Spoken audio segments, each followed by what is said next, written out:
Good morning, everyone. Wednesday, 9 a.m. It's the fourth episode of the Here to Tinpot 2 podcast. And this one is a little bit different because within this podcast, we want to talk about a specific book. And this is a very powerful book. And I would recommend that if you haven't read this book, you read it, because it is a fantastic, if not harrowing, education of the cruelty of human beings.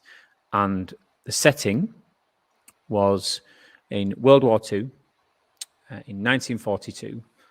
And the book is called Ordinary Men.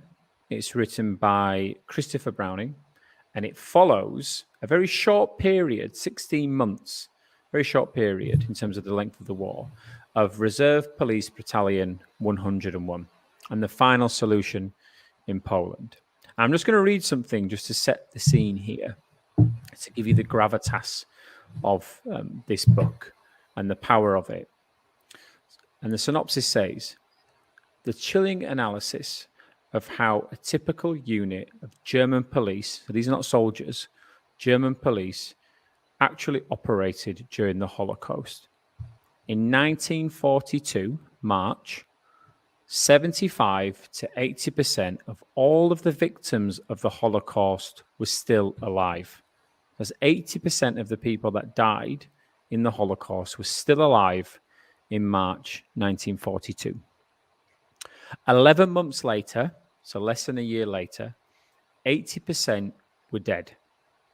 The result, Browning says, a short, intense wave of mass murder centered in Poland. During the 16 months, Reserve Police Battalion 101, a unit of just 450 men from Hamburg, was responsible in Poland for shooting 39,000 Jews and deporting 44,000 to the death camps. Now, if that doesn't set the scene for the shocking revelations that are in this book, I don't know what is. That opening scene there is broken down over the course of, I think it's 300 to 400 pages. And I read this book. It was recommended by Jordan Peterson. I remember reading Jordan Peterson's book, and he talks about the nudge theory. So if you wanted to get somebody to do something shocking, you don't say to them, and this is what I'm going to talk about is very hard hitting. So please take that in mind. This is from the book. So you don't go to someone to say, Monday you're filing reports, and on Tuesday you're shooting a family. That just doesn't work. What the book explains in very graphic detail is that nudge methodology of coming a little bit close to the point that you start to protest, then you pause, you wait, stay where you are, and then when they stop protesting, you move a little bit closer, protest again, then you wait and you pause. And the German war machine did that to these policemen, which then ultimately led them to slaughter directly 39,000 people and indirectly 44,000 to the death camps. And for me, Sharon, when I read this book, it got me angry and sad in a lot of ways, because I've got children, I'm married, you've got children, you're married. And one of the things that I took away from it is whenever I've watched anything to do with the Second World War, you instantly think, or should I say, sorry, I instantly think, I shouldn't assume anybody else listening or watching this, I instantly thought about soldiers. So actual soldiers in the trenches doing the fighting. That's what I think about when I think of World War II. And I also thought that it was soldiers that was killing people in the Holocaust. But it wasn't. It was police. So what would happen is the Germans would move into areas, the German soldiers would move into areas, they would occupy it, then the actual infantry units would move on, and it would be police battalions, in this case, Battalion 101, that would then occupy that area, and then they would split people up into workers, and then some people would live in the ghetto, This is all part of the final solution. But it wasn't the actual soldiers that was doing the killing. It was, as the book is called, ordinary men. And I just want to set the scene here, Sharon, because the opening chapter of the book talks about a specific episode that kicked it all off. And it was July 13th, 1942. They rounded up their 450 men in Police Battalion 101, pulled up to a village where there were 1,800 Jews in this village. By this time, they haven't been captured. They're just living in a village.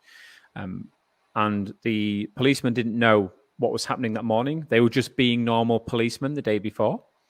And they get bussed out into this area. It's very early in the morning. The sun is just turning sort of like that milky blue as they start to sort of get off their trucks.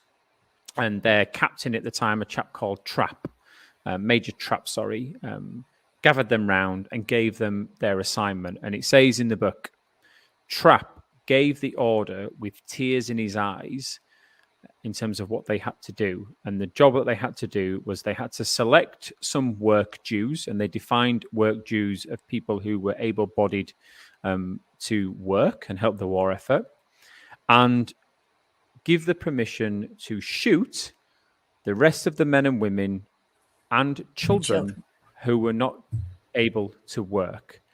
And he gave that order to ordinary men who the day before were just being policemen. They had families. Imagine that today. It seems unfathomable to think that that actually happened, but imagine being told, you've gone to work today, it's Wednesday. Tomorrow morning, you're brought somewhere and they go, right, okay, now you're going to kill all these people.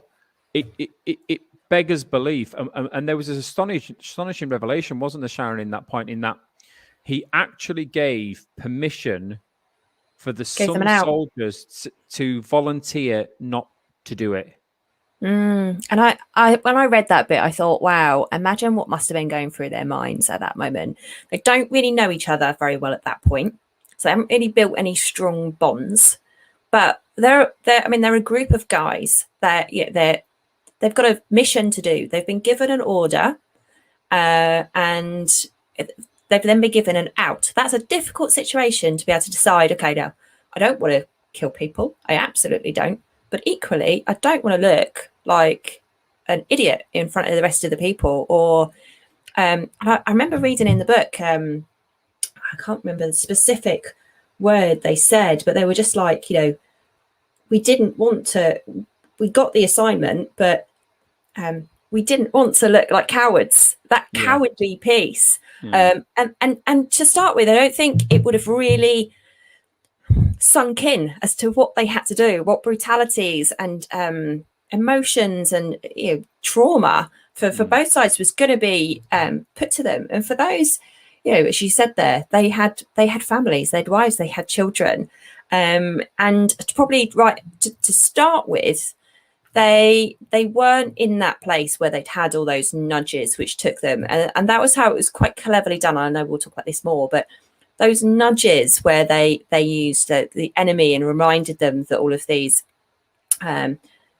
these families that they were, the other side were killing the German people. So kind of them going, okay, kind of tit for tat, and they dehumanized them, didn't they? That was they did in the language they used to make them seem subhuman. I mean, I remember reading.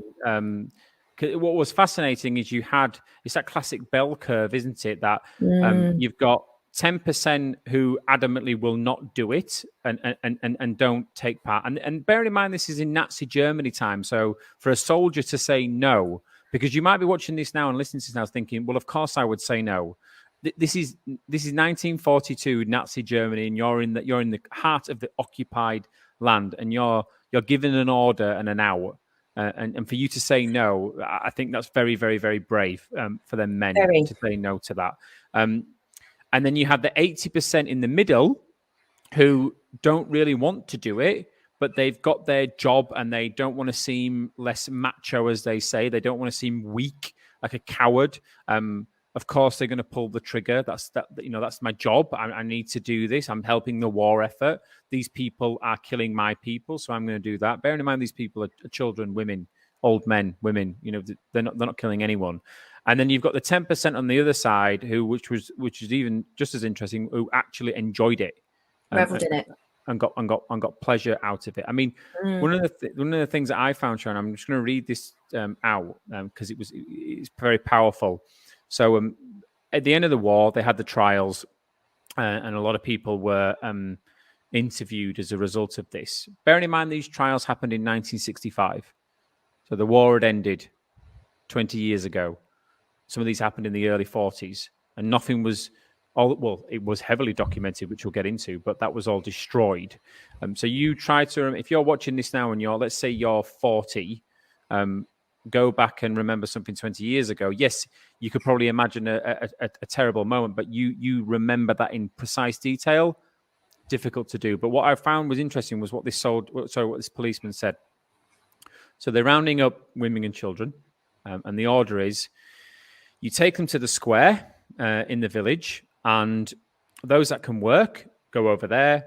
Women and children and old people, you shoot the people who can't walk to the square on the spot. So where you find them in their house, you shoot them instantly. And this might be mothers and fathers. And this policeman says, I reasoned with myself that after all, without its mother, the child could no longer live. It was supposed to be, so to speak, shooting to my conscience to release the children unable to live. So what he's saying there is, I've killed that child's mother. I need to kill the child anyway. I may as well kill the child because the child can't live without its mother. That's happened. That's not in a film. That is real life. And that was very powerful when I read that. I think I read that 4 or 5 times just to think that's how they rationalized the horror of what they were going through. And it was horror, wasn't it? It really was horror. I remember that scene where they had to walk through the woods, and they had to walk quite a long way with whole families. And as a human, you tend to naturally talk, don't you, when you're with somebody? That those families would have been begging for their lives, talking. I think somewhere it said about making small talk. By the time they've walked all the way and they know what's going on, those families know they're going for a reason. They can hear the noises. The children don't have a clue. No, and then they've got to stand next to someone else. No, it is pure horror. And that's the thing, isn't it? Is they walked them, so they get to the place, take them from the middle of the square. They then drive them into the woods, and each of the policemen would be assigned an individual or individuals. Bearing in mind that they're stood in front of this policeman completely naked. This is man, women, and children. And sorry if this is upsetting people, but this is important to talk about because you shouldn't forget this. And they were so completely naked in front of these individuals, and then marched for a couple of kilometers into the woods where they were then shot. And I'm not going to go into too much detail, but what I found really heartbreaking was the advice they were given of how to shoot them. So they turn them around. They would place their bayonets on the base of their necks and pull the trigger. But what was really hard for the policeman was the mess that would create as a result of shooting someone in the head. And the policeman would then come back down the hill, head to toe in blood, and then they would take the next people. And there's kids involved there. And one of the things that I thought was mesmerizing was the aftercare well-being mechanisms the German forces set up for the trigger pullers. So not the victims, but the aftercare and the mental health procedures that were in place in 1942 to help these people deal with what they were doing.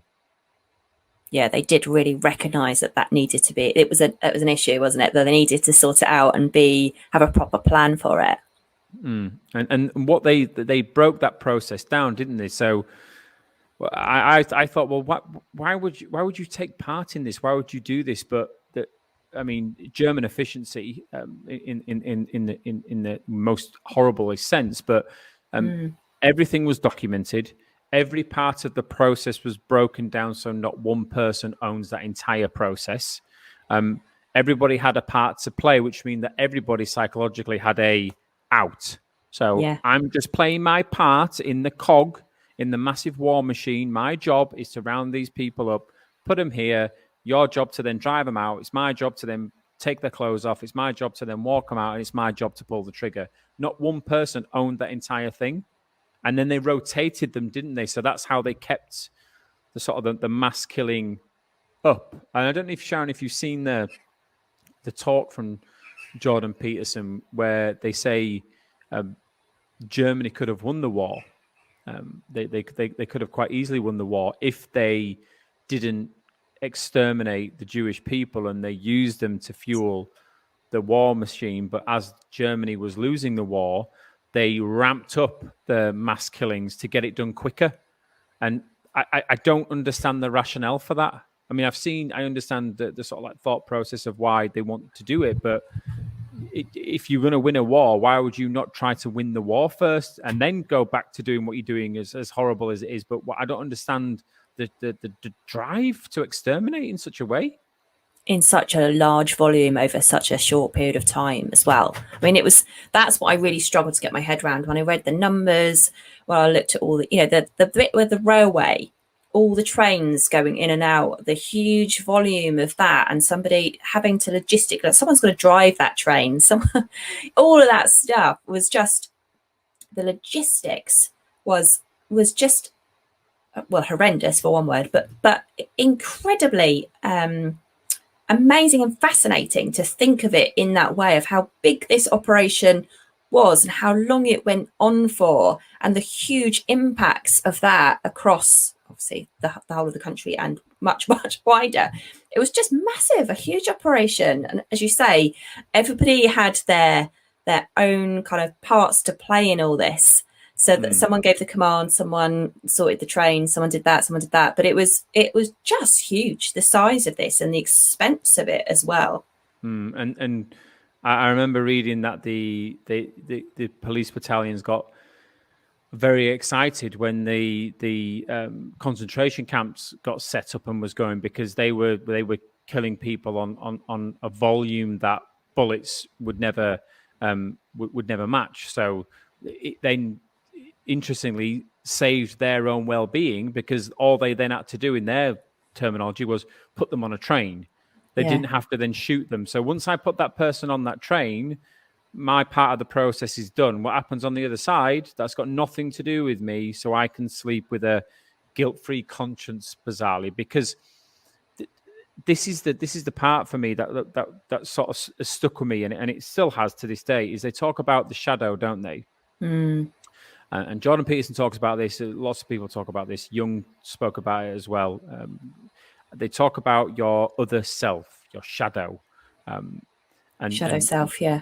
What Jordan Peterson does is, in his lessons, he gets people and regresses them to a point where they understand that us humans are capable of unspeakable acts of evil if nudged and pushed in the right way. We are all capable of this, because I remember him saying that he could envision himself marching a Jewish person up and down those concentration camps, because he's indoctrinated himself in a way where his terminology, his thought process, the whole mantra of the country, everybody else around him is telling him that it's the right thing to do because you're doing it for the greater good.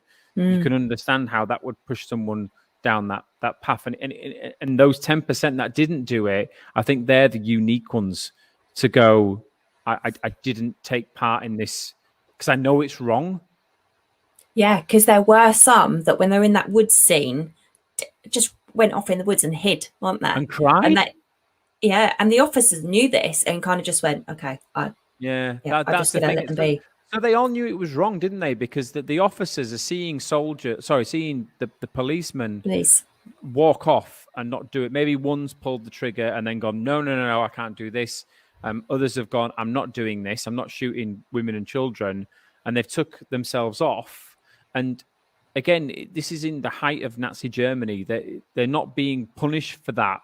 They're sort of letting them step out, aren't they? And go, and that tells me that they know it's wrong. They know they shouldn't be doing this. They gave them 3 different outs, didn't they? The very first one, major trap, and then twice more they had the option across that period to say, no, I'm not doing it. Though there was one, was it the firing squad, where they didn't have any, it was just an order. And for that reason, they just all did it. Oh, it's an order. I don't have an out. My rationale is it's an order. I have to do it, even though, of course, they don't have to. But yeah, what was interesting, you started this off really well, it's the fact that they were policemen. They'd gone in as policemen to protect people, not to go and fight, they chose that rather than to be on the front line or to physically have to fight with somebody. And yet they still ended up having to do that anyway. That wasn't what they'd signed up to do, but that's where they ended up. Well, they say in the book at the end of it, they say, explaining is not excusing, understanding is not forgiving. So that's a very powerful point, that, isn't it? Is we in 2021, it is easy to look at this objectively, and I absolutely am appalled by what happened, but that line of understanding is not forgiving. I do not forgive them for what they've done, but I understand how that's happened. I do understand it. But what was such a shame is as Germany was losing the war, again, they obviously knew that this was wrong. They destroyed so much evidence around how they set up this mass genocide, and the ones that they did manage to find, the Allied soldiers, and the investigation afterwards, which again was 20 years after the fact, just showed you a very small pinprick into the efficiency of the German war machine. Everything was documented, down to the gold teeth that they were removing. Every single thing was documented, and that in some ways made the killing machine so efficient. That's why they could kill so many people so quickly in that day and age. There wasn't that modern technology, modern warfare that we have now. They did it through psychological warfare, by dehumanizing their victims. And I think it's fair to say victims, but also being extremely efficient in how they did it. Yeah, because I remember seeing in the book where it's the commercial aspect came into it. So I mentioned the logistics already, but you say that the commercial aspects of paying for the weapons and the firepower, which is why they went, this is costing us too much money. We're going to have to do this in a different way. Let's just pack them all onto trains and send them off where we can do this en masse. I mean, someone's physically got to make that decision. Think about that.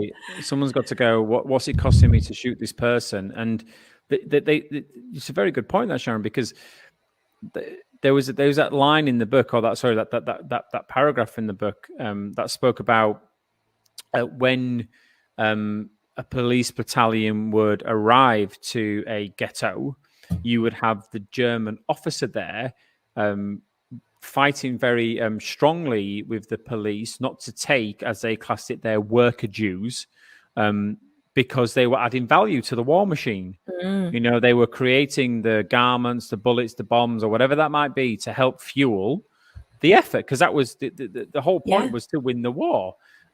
So you could see some of the German officers thinking, hang on, we've got a free workforce here. Why are we killing them when we could use them to help us win the war? But unfortunately, they were overruled. It was as they say, the Führer's ultimate design. His final solution was to get rid of them, no matter if they were workers. And then this is where the story started to come out of people, German people helping Jewish people escape. Hide in the woods. They would hide in the woods for months and months and months. And then there was obviously Schindler's List, where we know what happened there. If you've seen that film of him getting Jewish people out of harm's way, but the commercial aspect was in it. But in some ways, they also didn't think commercially, because if they were thinking 100% commercially, why would you kill off your workforce? You wouldn't. You would make sure they fueled the war effort, and then after the war, if you won, hopefully you would let them go. But I think we all know what would happen if they won the war. But they didn't do that. They just kept on going, which was which was harrowing. And in the end, what was really sad is that very few people went to jail. Very few people were trial for it. It was seen as, war crimes and everything in between, but with the lack of evidence, the lack of people testifying, a lot of people had got PTSD as a result of what they'd done. I mean, obviously it wasn't classed as PTSD in the time in the 60s. All the records were destroyed apart from a certain couple of names. Nobody went to jail. Nobody really served any serious charges. It was a travesty. But I think if we take the lessons as hard as they are from ordinary men, we have to be very mindful and careful that we don't go down that route now. You can see a lot of polarization within the UK, within certain segments of individuals, and we need to be careful that the lessons of the past are very much learned and applied in here today. So I think, Sharon, I don't know if you've got anything else to add to this, but I didn't want to go into a very long podcast about this, but I think the book was so powerful for both of us. It just needed to be spoken about. And if you have not read it, please read it. You will get a lot from it. It is very sad, but it's important not to be blinkered to this stuff. You need to educate yourself and understand that this was real. This did happen. And God forbid we don't have it happen in the future. Yeah, I agree. I don't think I really have anything to add. Just the how easy, for want of a better word, it was for someone who is a ordinary person like you or I to be faced with a situation like that and have to go through with it for a sustained period of time. That could happen to any of us at any time. And how would we react was the point of the book. Obviously, all the horrors and everything else that went with it. But that as an individual, what would you have done and how would you react? And would you have been one of the ones? I think there was like 10 people that stepped up out of the 400, said, no, I'm not going to do it. Or would you have been one of the ones who went, I'll give it a go? Yeah, it's interesting. But yeah, obviously, absolutely horrendous. And let's hope that's nothing like this happens again. Yeah, and I think on that note, we will end it. So yes, please read it. And ignore anybody that you see on TikTok saying the Holocaust didn't happen. That is just absolute lunacy. Point that book towards their way and ask them to read that. So that's Ordinary Men. It's about Reserve Police Battalion 101 and the final solution in Poland. But yeah, no happy, silly sign-offs this one. I hope you enjoyed it. As always, I say at the end of these, comments, feedback, anything else you want us to explore, we won't shy away from any topics and we'll chat about it, but we'll end it there. So thank you from myself. Thank you from me. And have a great day, everyone. Bye.